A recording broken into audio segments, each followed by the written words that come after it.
So I took about 6 months and I traveled around Southeast Asia, and Cambodia really stood out from the other countries. It was pretty crazy at the time. I mean, it's still crazy, but it's different now. Tourism is developing. It's getting better and safer.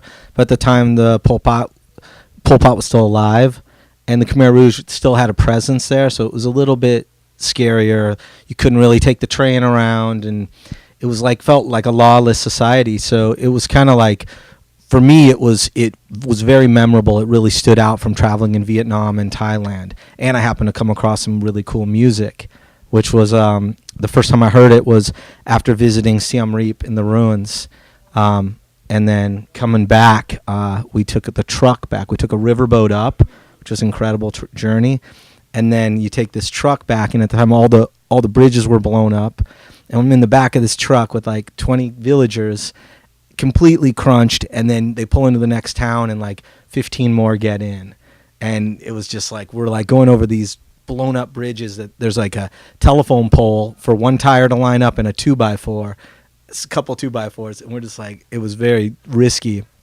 My friend had dengue fever at the time, so I was checking in, Ross, how you feeling? He's oh, he's feeling pretty bad.